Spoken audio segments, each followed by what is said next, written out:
大家好，歡迎嚟到阿魯加 Channel， 我哋係阿魯加。Hello everybody, welcome to 阿魯 Plus Channel. We are 阿魯 Plus。其實要講思想文化呢樣嘢，我有少少覺得係掘坑俾自己跳啊，搬石頭砸自己的腳啊。因為呢啲咁學術嘅嘢呢，應該要留翻俾嗰啲專家寫論文出翻套書去講先會比較準啊。咁但係呢，我只係嚟咗呢度生活咗2年幾，同埋多數時間都只係喺深山裏面，都已經覺得呢種微妙嘅分別好值得我出片分享一下。咁就都係決定拍呢集咁咯。我哋阿魯加呢係代表 raw 得嚟，俾到啲算係正嘅嘢人哋啊嘛，所以我哋呢度只係分享我哋接觸到嘅部分同埋經驗，希望大家都可以有多一個新嘅角度去認識呢個地方啦。Enjoy。係咯，講下你喺嗰邊風流快活嘅文化嚟聽下啦。聽講你晚晚都唱通宵 K 喎，爽死你啊！你估我好似你咁咩？你就夜夜新歌，日日放閃啦。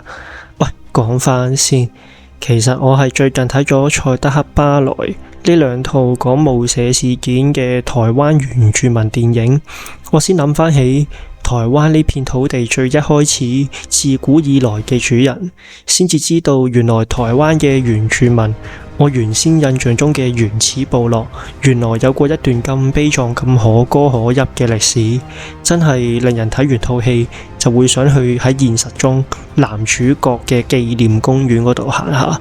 至於套電影嘅細節，就留翻俾大家自己睇，慢慢發掘下啦。點解嘅？因為電影只係引出我想講呢個主題嘅原因，重點都係講緊我喺呢度認識嘅台灣同以前喺香港認識嘅台灣有咩分別嘅。咁有乜嘢分別啊？唔使急，等我慢慢講啦。就以我頭先嘅例子嚟講啦，好明顯可以睇到我喺香港對台灣原住民嘅認知，就係可能以為佢哋仲係原始部落啊，淨係着翻佢哋啲民族服飾啊，喺山林入邊嗰啲村落聚居啊，間唔時先有啲出咗村嘅人喺城市發展咁嘅。但係我嚟到台灣先知，實際嘅情況係調翻轉，係多數年輕嘅原住民都出晒醒噶啦。同我哋一般其他地方所認知嘅台灣人係冇乜分別㗎啦，而且其實台灣政府俾咗原住民唔少特別嘅待遇，例如可能公開考試會加分啊，畢業門檻又會容易啲啊，諸如此類咁啦，所以佢哋反而其實係有特別待遇嘅人嚟㗎。之前係我有眼不識泰山啊。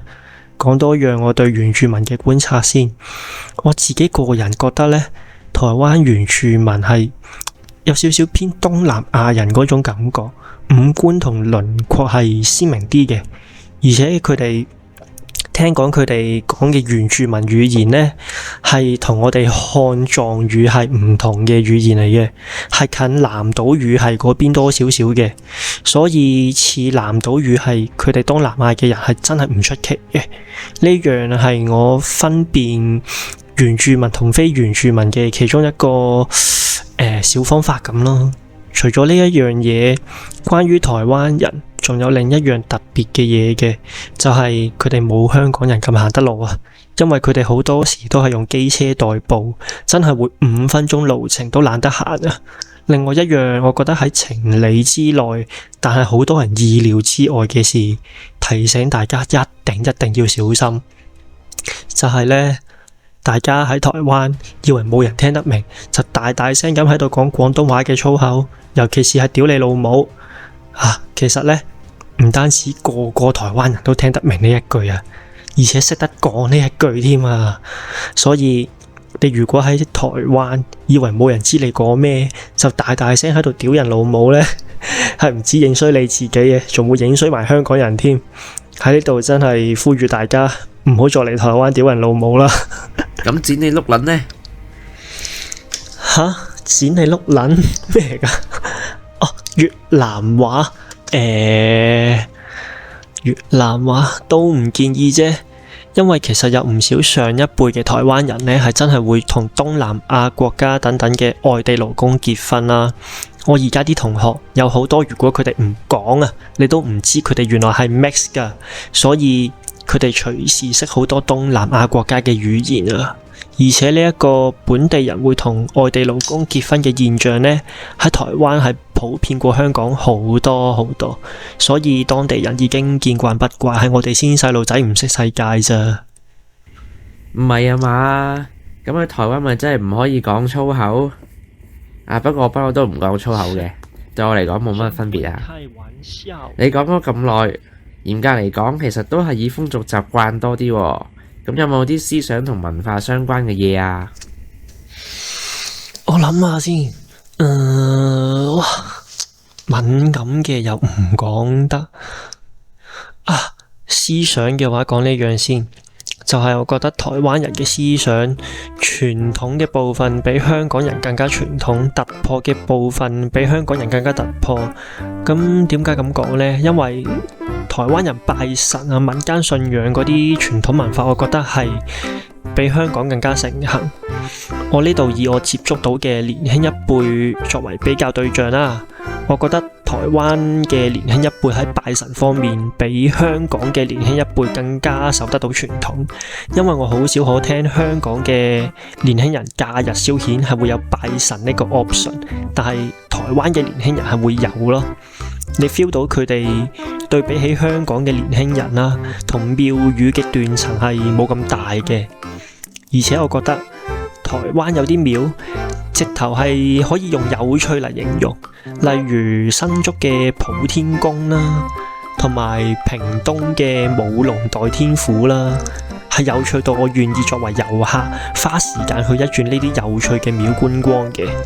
而突破嘅部分呢，就係台灣始終係同性戀婚姻合法化嘅地方啦，所以公開承認自己係同性戀啊、雙性戀呢啲喺台灣係好普遍，而且已經見慣不怪啦，大家都會接受。所以當大家喺香港仲取笑緊人哋係同性戀嗰啲嘅時候呢，台灣已經唔會覺得呢件事出奇咯。至於文化方面，我覺得呢樣嘢台灣真係完全吊打香港。點解咁講呢？因為香港人一般嘅消閒娛樂啦，不外乎行街睇戲食飯，重點呢喺睇戲嗰度。香港人睇嘅戲呢，基本上都係指睇電影同煲劇咁啊，但台灣人嘅睇戲呢，係真係有可能會去睇舞台劇啊、音樂劇啊、歌舞劇啊嗰啲，去文化中心啊、歌劇院先睇到嘅嗰啲咯，一聽就知個分別喺邊啦。所以話香港係就係人工高啲，但係喺呢方面真係唔好怪人點解笑香港係文化沙漠咯，真係冇對比就冇傷害啊呢啲嘢。我大概 get 你講咩啦。好啦，咁今集就大概係咁多啦。真係要認真對比嘅話，出套書都唔夠講啊。同埋呢個簡單總結咗我呢位童兵特派員呢2年喺深山嘅生活系列呢，就暫告一段落啦。深山生活係咪好無聊呢？哇，係呢，阿撈加，咁我哋之後會出咩片啊？有冇得預告下咁啊？我哋之後出咩片？咪就係出你喺深山度夜夜笙歌嘅生活咯，真係出套書都唔夠你講啊，係咪先 ？Fuck up!